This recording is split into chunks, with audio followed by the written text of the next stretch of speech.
A massive home renovation for elder care? $30,000? What are you talking about? Huh? That's my wife's parents' house, right? A phone call from a man claiming to be my estranged sister-in-law's husband.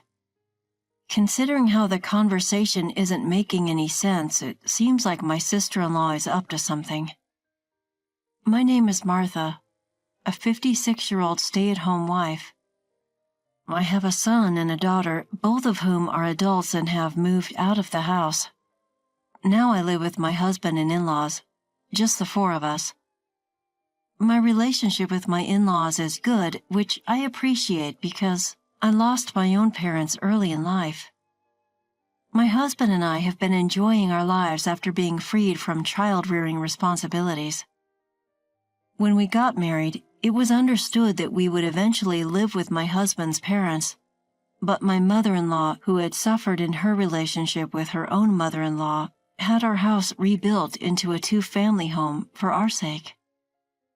Even though we live together, we each have our own private space. Maybe that's why our relationship has been so good.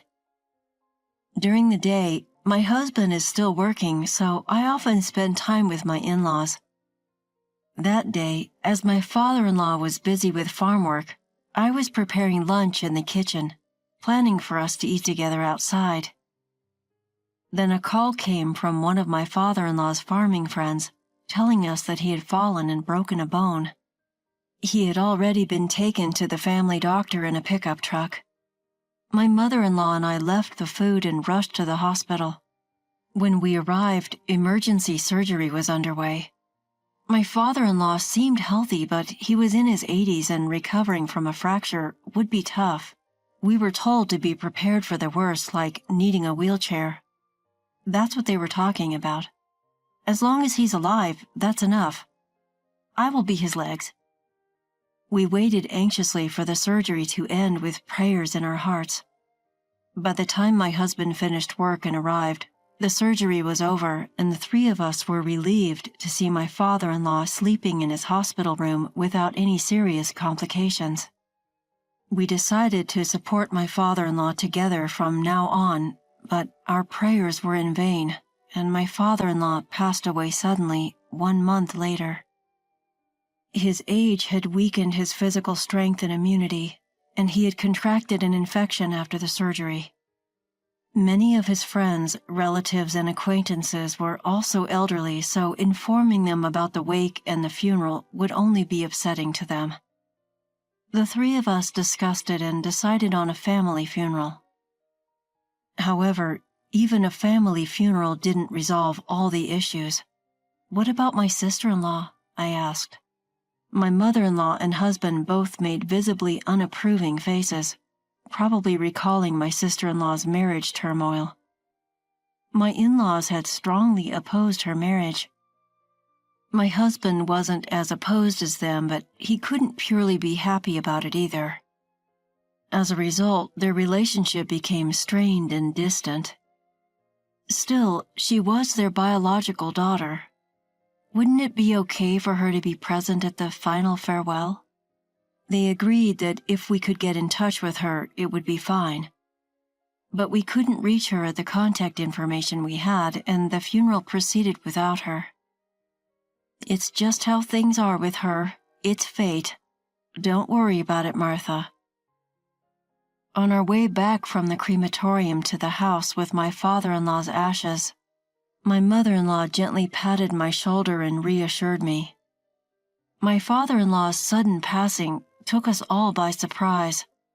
Without any mental preparation, we hurriedly went through the funeral and cremation.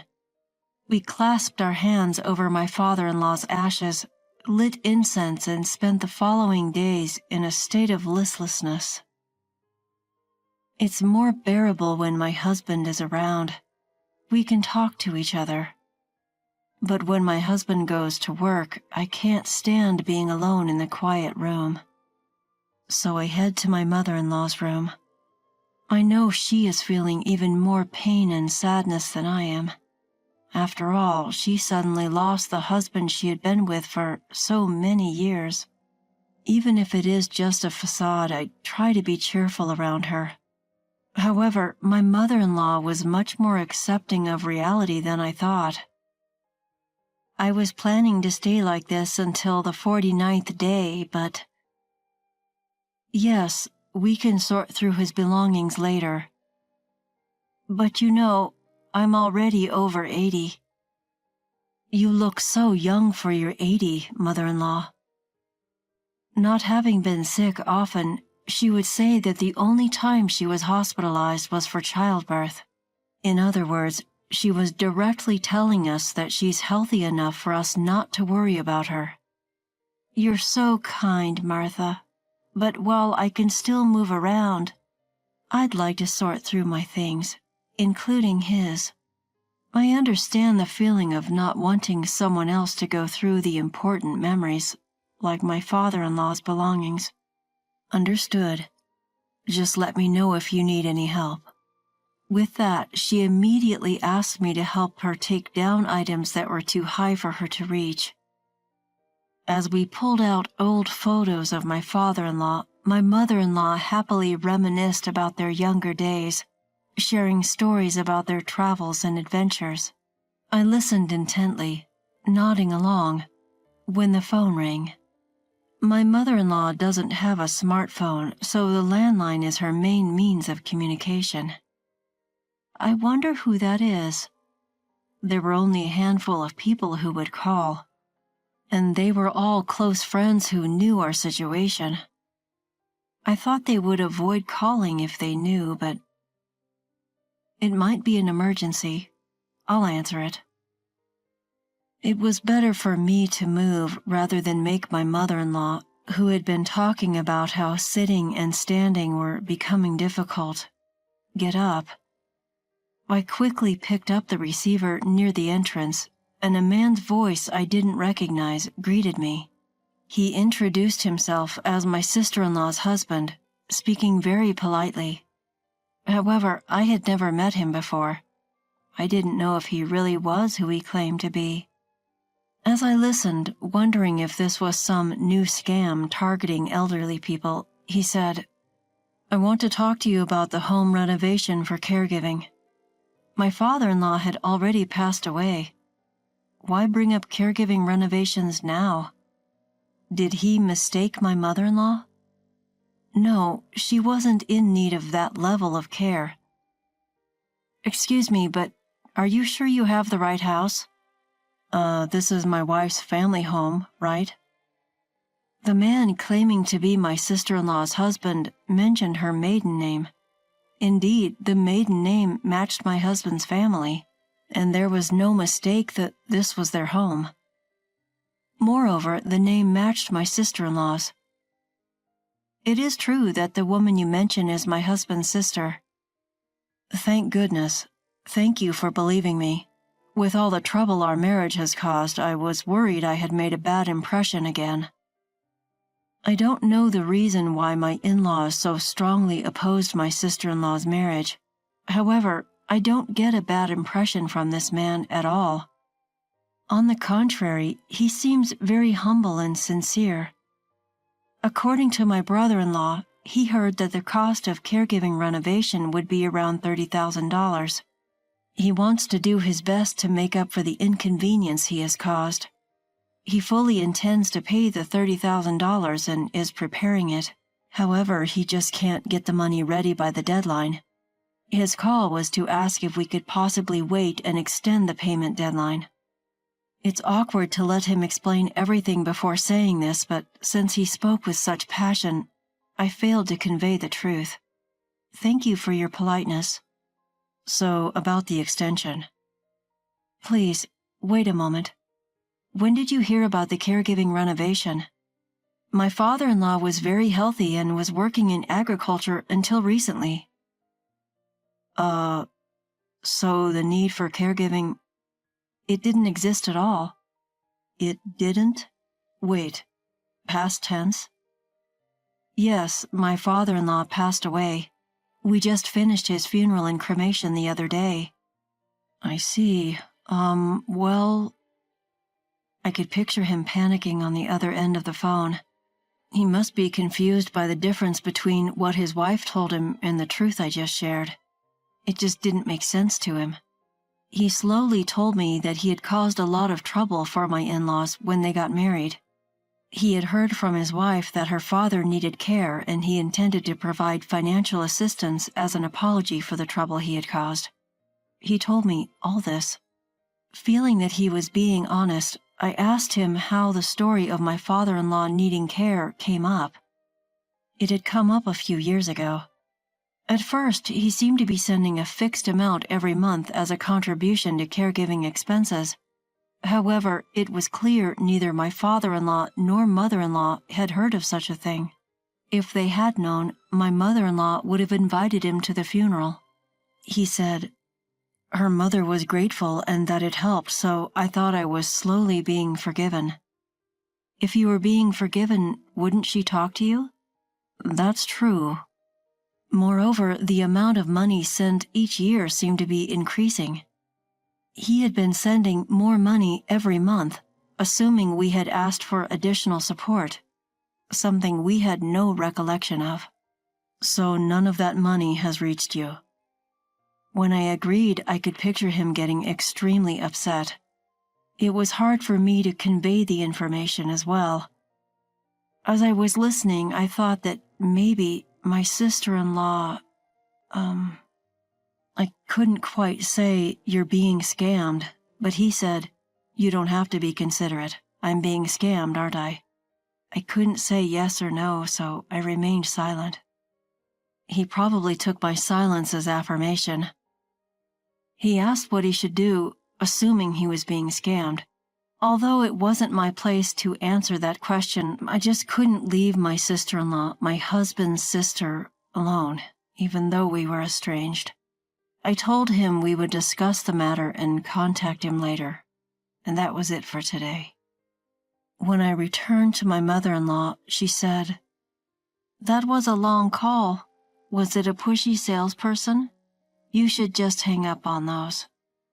She seemed to think it was a persistent sales call. No, it was a man claiming to be my sister-in-law's husband. So I relayed the content of the phone call to my mother-in-law. She was trembling with anger even while listening, and her anger exploded even more after hearing everything. What kind of person is she, using her father as an excuse to ask her husband for money? Apparently, my sister-in-law has always been reckless with money. Owning expensive branded items she couldn't afford with her allowance or part-time job earnings, her actions were suspicious. When she wanted to get married, her partner was a man with a considerably high income who had an incomparable amount of pre-existing wealth, which led her parents to strongly oppose the marriage. The opposition wasn't for my sister-in-law's sake, but for her partner. We then decided to wait at the culprit's house with her husband for her to return home. I can't remember the last time I saw my sister-in-law. When she decided to date her then-boyfriend with the intention of getting married, she introduced him to her parents and brother. There was a commotion about my sister-in-law's marriage, but since I was not yet related to my in-laws, I did not attend.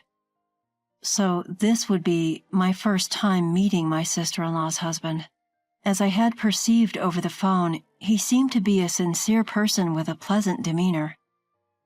I had heard he had high income, but he didn't seem to be living lavishly.